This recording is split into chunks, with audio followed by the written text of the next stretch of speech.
सभी का स्वागत है। और आज हम लोग क्या पढ़ेंगे, आज के क्लास में क्या होगा। तो आज इतिहास चैप्टर 1 यूरोप में राष्ट्रवाद का उदय का पार्ट 6 होगा।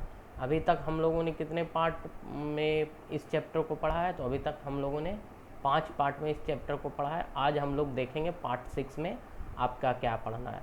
तो चलिए बच्चा लोग शुरू करते हैं पार्ट 6 और देखते हैं यूरोप में राष्ट्रवाद का पार्ट 6 में आपको क्या पढ़ना है बच्चा लोग। तो देखते हैं आपको पार्ट 6 में क्या पढ़ना है।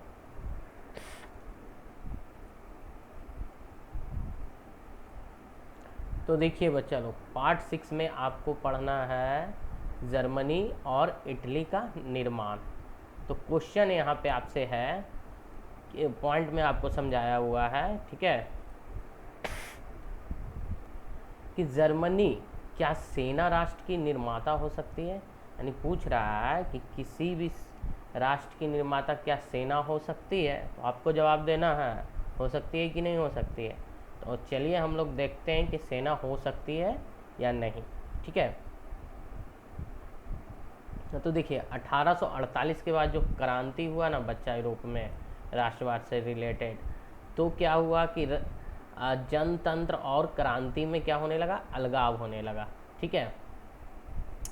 अब राज्य की सत्ता को बढ़ाने और पूरे यूरोप पर राजनीतिक प्रभुत्व हासिल करने के लिए रूढ़िवादियों ने भी क्या किया, राष्ट्रवादी भावनाओं का इस्तेमाल करना शुरू कर दिया। यानी रूढ़िवादियों ने भी एक तरह से राष्ट्रवादी भावना का इस्तेमाल किया, किसके लिए, तो हम अपने फायदे के लिए, ठीक है।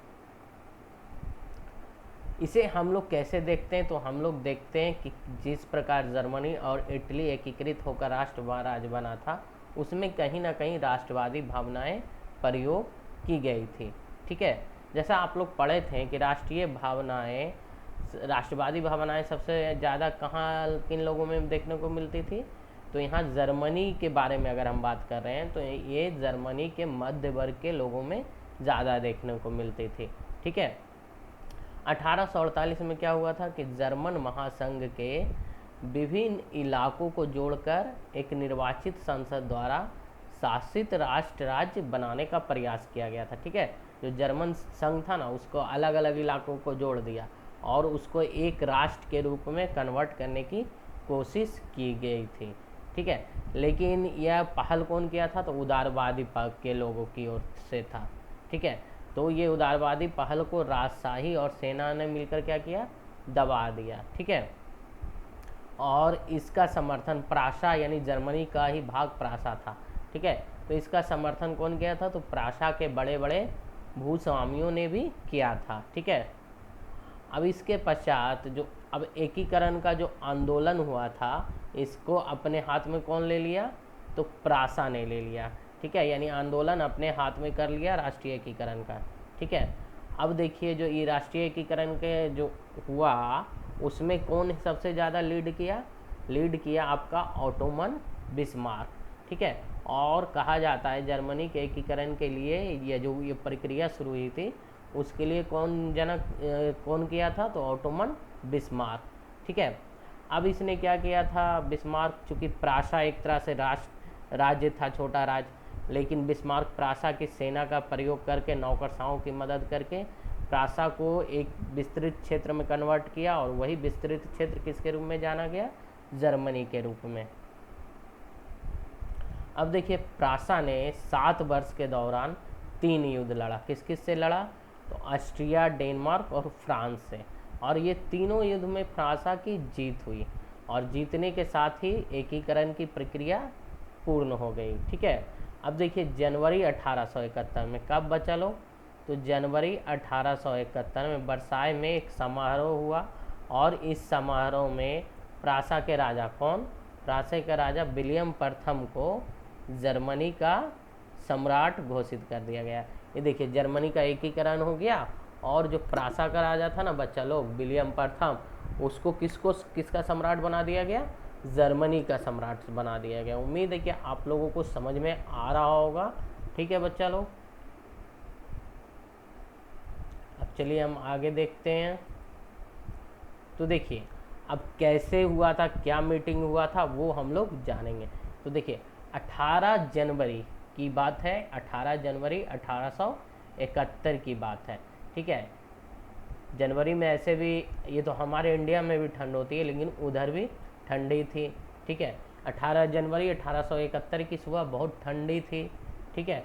जर्मन राज्यों के राजकुमारों, सेना के प्रतिनिधियों और प्रमुख मंत्री ऑटोमन बिस्मार्क समेत प्रासा के महत्वपूर्ण मंत्रियों की एक बैठक कहाँ हुई? वर्साई के महल के बेहद ठंडे शीश महल में हुई। इसको हॉल ऑफ मिरर्स भी कहते हैं। तो देखिए जब उसको बना दिया गया राजा, किसको राजा बनाया गया, सब विलियम प्रथम को, तो उसके बाद एक मीटिंग हुआ था कब? 18 जनवरी 1871 को। इसमें कौन कौन शामिल था?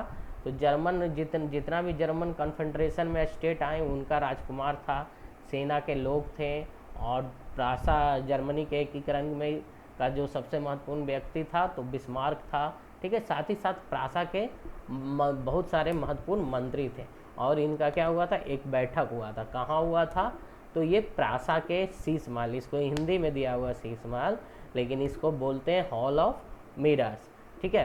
तो ये बैठक हुई थी। अब ये सभा ने प्रासा के जो काइजर था, जो उस समय राजा कह सकते हैं, काइजर विलियम प्रथम के नेतृत्व में किसकी घोषणा की? अब यहाँ पे जो हॉल ऑफ मिरर्स में जर्मनी साम्राज्य की घोषणा की गई, ठीक है। तो देखिए जर्मनी के एकीकरण में सबसे ज़्यादा महत्वपूर्ण जो राज्य रहा वो कौन था? प्रासा। और इसके एकीकरण में प्रासा की शक्ति के प्रभुत्व को ये भी दर्शाता था, ठीक है। नए राज्य में, यानी अब नया राज्य बन गया, यानी अब प्रासा के साथ साथ जर्मन कन्फेडरेशन था, ठीक है। तो नए राज्य में जर्मनी की मुद्रा, बैंकिंग प्रणाली, कानून तथा न्यायिक व्यवस्था के आधुनिकीकरण पर क्या दिया? काफ़ी जोर दिया।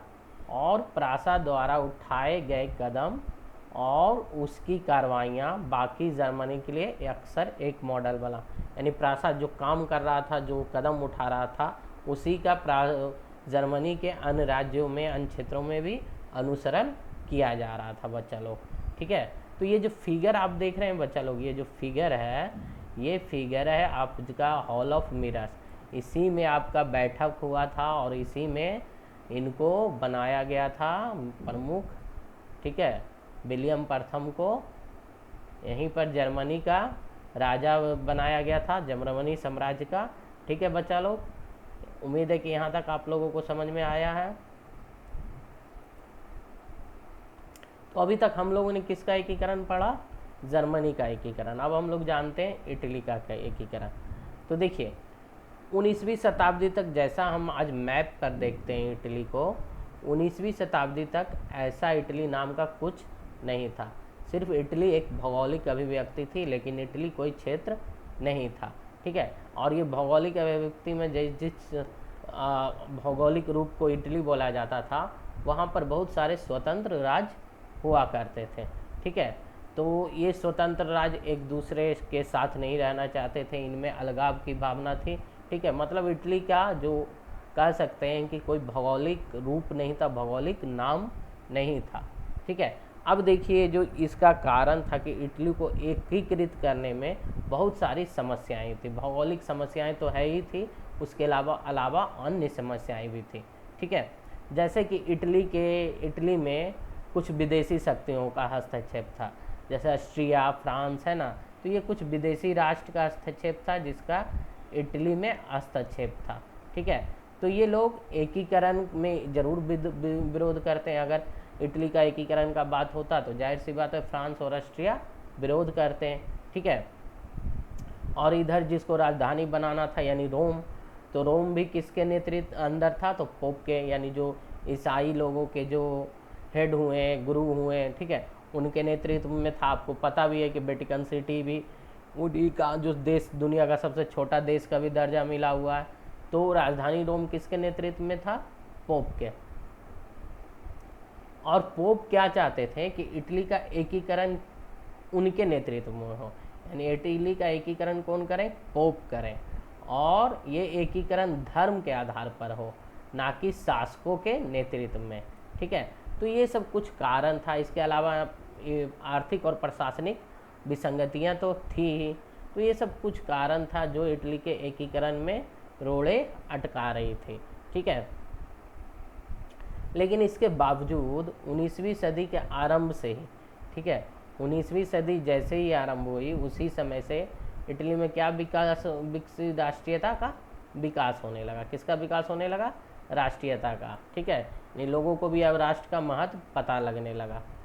ठीक है, अब देखिए फ्रांस में जो बदलाव आ रहा था, जो घटनाएं हो रही थी, उसका भी प्रभाव कहाँ पड़ रहा था? इटली में प्रभाव पड़ रहा था। ठीक है, अब देखिए नेपोलियन ने सैन्य अभियान के माध्यम से इटली के नवजागरण में भी योगदान दिया, चाहे वो अप्रत्यक्ष रूप से ही हो, लेकिन नेपोलियन का अभियान ने इटली में भी लोगों को राष्ट्र का और राष्ट्र के एकीकरण का महत्व समझाया। ठीक है, नेपोलियन फ्रांस का था, जाहिर सी बात है, और उसने साम्राज्य विस्तार भी किया था। तो नेपोलियन जब इटली जीता था तो इसने इटली को 3 गणराज्य में बांट दिया था। ठीक है, कौन कौन गणराज्य था? तो सीसापाइन गणराज्य, लिगुलाइन और ट्रांसपेडेन, ये 3 गणराज्य में नेपोलियन ने इटली को बांट दिया था। ठीक है, और इसने ये जो जीता हुआ क्षेत्र था वहाँ पर इसने यातायात व्यवस्था को भी चुस्त दुरुस्त किया था। किसने? तो नेपोलियन ने। ठीक है, और इसने पूरे क्षेत्र को अपने कब्जा में लिया था और एक तरह से इसको एक शासन के अधीन लाया था। ठीक है, तो कहीं ना कहीं जो नेपोलियन का शासन व्यवस्था हुआ, नेपोलियन का काम करने का तरीका हुआ, इस सब से भी इटली के लोग प्रभावित हुए और इटली के लोगों में जागृति आई, उनको राष्ट्र का महत्व समझ में आया। ठीक है, जब वाटरलू के युद्ध में नेपोलियन हार गया और वियना कांग्रेस में नेपोलियन के साथ संधि की गई, तो वहाँ पर ये नियम बनाया गया, संधि की एक शर्त थी कि इटली का जो पुराना रूप है उसको फिर से क्या किया जाए? बहाल किया जाए। जैसे नेपोलियन तो बांट दिया था 3 भाग में, लेकिन वियना कांग्रेस के बाद इटली के पुराने रूप को बहाल करने की बात हुई। ठीक है, अब इसको 2 भागों में बांटा जाने का प्रस्ताव रखा गया। ठीक है, अब जो 2 भाग थे पिडमॉन्ट और सार्डिनिया, इसको एक कर दिया गया।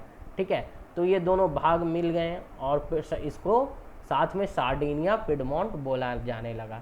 ठीक है, तो इस तरह से इटली की एकीकरण की दिशा तैयार हो गई थी, रास्ता तैयार हो गया था, और इसी रास्ते पर चलकर बाद में किसका एकीकरण हुआ बच्चा लोग? इटली का एकीकरण। ठीक है, तो इटली में 1820 के समय में कुछ राज्यों में क्या हुआ? संवैधानिक सुधार के लिए नागरिक आंदोलन होने लगे। ठीक है, इसी दौरान एक क्रांतिकारी दल का गठन हुआ, जो एक गुप्त दल था, जो कौन था?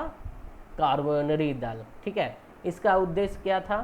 तो इसका उद्देश्य था छापामार युद्ध का प्रयोग करके जो राजतंत्र है उसको नष्ट करके किसकी स्थापना करना?